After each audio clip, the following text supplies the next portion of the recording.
Sibingelelile, siyabingelela. Wabingelela namhlanje uDr Sibhikile. Siyababingelela bonke abantu. Wonke umuntu osibukelayo njengamanje la khona usekhaya, ukuphi, usemgwaqeni, kuphi nakuphi la ukhona siyanibingelela nonke sanibonani. Uyena ke lo uDr Sibhikile namanje obingelela wonke umuntu namhlanje usumba namhlanje. Vele ke sinibingelela sikhona la kwaMhlaba uyalingana. Khona la vele futhi esisebenzela khona umsebenzi wabantu abadala. Cha, kunesikhathi eside ke umuntu egcinile ukuvela la kule channel. Nabantu abaningi ke sebangithintile kakhulu. Basha abaningi ukuthi cha. Hayi, kade sigcinele ukubona. Inkinga ke la ikhona umsebenzi. Miningi kakhulu umsebenzi esinawo la. Umsebenzi wokusiza abantu. Ukusiza abantu ekwenza umuntu ohlezi ungenaso isikhathi. Ukuvela lana ke nakhona kuyisikhathi njengoba nokusiza abantu nakho kuthatha isikhathi sakho. Ingakho ke umuntu egcina ethatha isikhathi ukuvela kule channel. Kodwa hayi ukuthi sesihambile sisekhona. Sikhona impela nje kakhulu futhi hayi kancane sikhona futhi sisazoba khona kule channel kakhulu hayi kancane sikhona. Ngihlezi ngisho ke ngithi ke abantu isikhathi esiningi mabazozwa sikhuluma ngento kule channel kaDr Sibhikile. Isuke sikhuluma ngezinto esuke zifunwa ngabantu. Futhi isuke sikhuluma ngezinto esuke abantu bayibuzile ngoba isikhathi esiningi mina nguDr Sibhikile sengisebenza kakhulu ngokuthi abantu bengibuze imibuzo la bangaboni khona.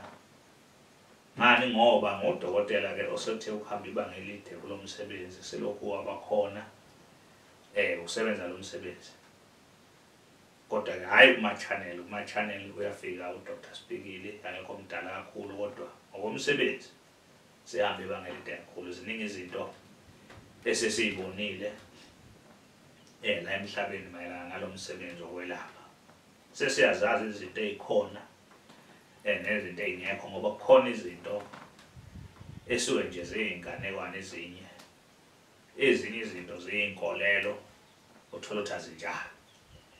Manje ingakho ngithi ke abantu abaningi baningi kakhulu abantu esengibasizile nje abanye ngibabula amehlo nalabo angaboni khona bagcine sebebona. Anginawo umona nokuthi umuntu ngimchazele ngabe kukhona ulwazi asoka lidinga oluthinta izinto zesintu noma oluthinta izinto zokwelapha.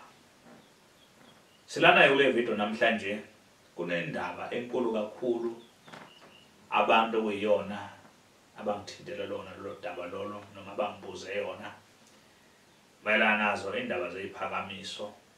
Njengoba abantu bazi ke ukuthi la ekhaya kaDr Sibhikile umsebenzi wethu kakhulu sisebenza umsebenzi wokuthi siphakamisa abantu abafisa ukuphakama, sibayenzela iziphakamiso la ekhaya abantu. Nabantu sebakhathele inhlupheko. Impela labo bantu labo babalela la kuDr Sibhikile. Iwona umsebenzi lo esibhizi ngawo kakhulu. Bangibuzile abantu abaningi esebevele bezithathile iziphakamiso la ekhaya bathi bafisa ukwazi ukuthi uma ngabe uthathe isiphakamiso kuyenzeka yini ukuthi bawuthathe isiphakamiso njengoba abantu bayazi ukuthi isiphakamiso isukuphakeme ngokwamadlozi akho noma amadlozi akini abantu abangasekho isukulungise bona mawuthatha isiphakamiso. Isukungazange wena wabulala umuntu. Isuke futhi ungenayo into enemigomo noma ephila ngegazi noma echitha igazi. Kodwa usukulungise wena izinto zakho ezidalweni zakho ngendlela okuyiyo. Usimpilo yakhe kwaso ukuthi iqonde na uhlezi ukhululekile sonke isikhathi uphumelele. Ube nazo zonke izinto nawe udinga kuba nazo la emhlabeni. Izinto zakho nawe siphakame simuve ngokusheshsha. Babuza abantu ukuthi mawuthatha isiphakamiso kuyiqiniso yini ukuthi isiphakamiso siyabacindezela yini abanye abantu efamilini yakho noma emndenini wakho.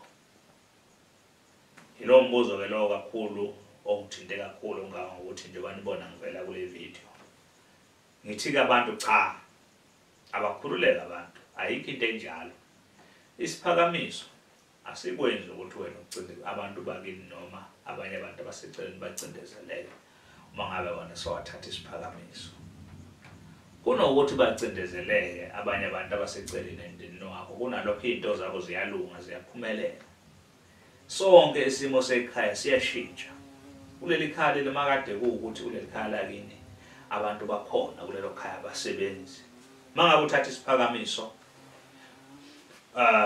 kuyashintsha bonke abantu bathola imisebenzi nakade bangayitholi ngoba phela bakhona abantu othola ukuthi abanye bafundile banamajazi kodwa ethi sengeneminyaka umsebenzi lo thanga uthola iyashintsha impilo lapho mangabe kuthathwe isiphakamiso izinto ekade zenzeka azibe senzeka ngendlela ebezenzeka ngayo uma lapho kulelo khaya bekade mhlambe kunamantombazane engalotsholo kulowo muzi kuyashintsha konke lokho baqale balotsholo abantu bathola imishado noma abesilisa kuthiwa bengaganwa kuyashintsha yonke leyo nto le iyashintsha impilo yalelo khaya liyashintsha noma ngabe kuthiwa impela belithakathiwe kuvalwe zonke izinto ukuthi zingalungi kulelo khaya lelo kuphehlwe namanzi amnyama uqobo isiphakamiso phela siyawasusa namanzi amnyama siwabeka eceleni izinto bese ziyashintsha sikwazi izinto ukuqonda lapho kulelo khaya lelo yonke into yakulowo muzi esuke yonakele iyakwazi ukuthi idede leyo nto leyo nhlupheko esuke khona kulelo khaya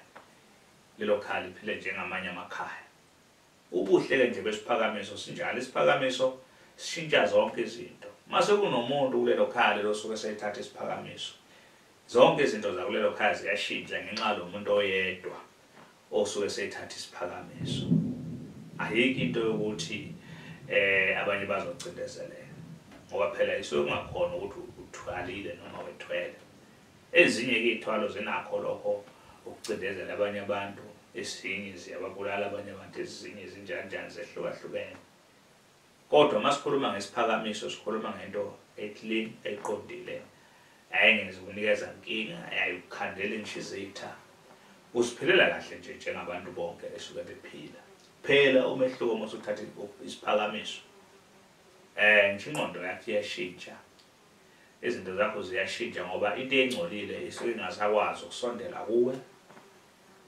ngisho umthakathi uqobo osuke eganga mase uthatha isiphakamiso akabasakhona ukudlalela kuwena so uyambona nje ngoba usuke ubona phela usuphakeme ngokwedalo ukwazi ukumboneza ukuthi nangu umthakathi uzoganga uzokwenza into ethile ulele ebusuku ngokwephupho kuhle kakhulu ke ukuthatha isiphakamiso empilweni yilokho nje ziningi kakhulu indaba ke ezanazo uDr Spikili namhlanje yileyo ndawo nje ngithi angicacise lapho ngoba abantu bangithintile kakhulu babuza ngodaba olunjalo yilokho ke ama directions abantu abangazi kwaDr Spikili ukuthi ukuphi uDr Spikili vele kwamhlaba uyalingana kwamhlaba uyalingana la engikhona khona la engizalelwe khona futhi indawo esekuyona isebhambanana khona esigodo kuthiwa isekhwambuzi mawusuka kuphi nakuphi la usuka khona ugibela imoto eziya kwamhlaba uyalingana ebhambanana ma udlula eJozini wela ebridge khona indawo kuthiwa isebhambanana before ufike lapho mawuhamba ngamateksi wehla emathayini mawusowehla emathayini nje bese uyangena ke ngalomgwaqo lo ubheke khona kwaDr Spikili ngisho ngabuza nombani ukuze uthi nje uyamazi uDr Spikili khona impela kulo lelizwe la ngakithi bazokutshela ukuthi cha kaDr Spikili mawuya khona uhamba kanje yilokho nje mawuza ngemoto yakho futhi ngokunjalo nakhona udlula eJozini wele bridge ukuthi ubheke ebhambanana ufike ungene ngeright mofika estopini okuthiwa isemathayini oze kaDr Spikili kodwa ke mawungenayo imoto yakho futhi akuhluphi mawehla emathayini kuyophuma imoto khona yakwaDr Spikili uhlangatshezwe lapho estopini la oyobe ukhona ukwazi ukuzofinyelela la yilokho nje ukuningi kakhulu yilokho nje okubaleka kakhulu ke siyahlola siyakhona ukuhlolela umuntu ekude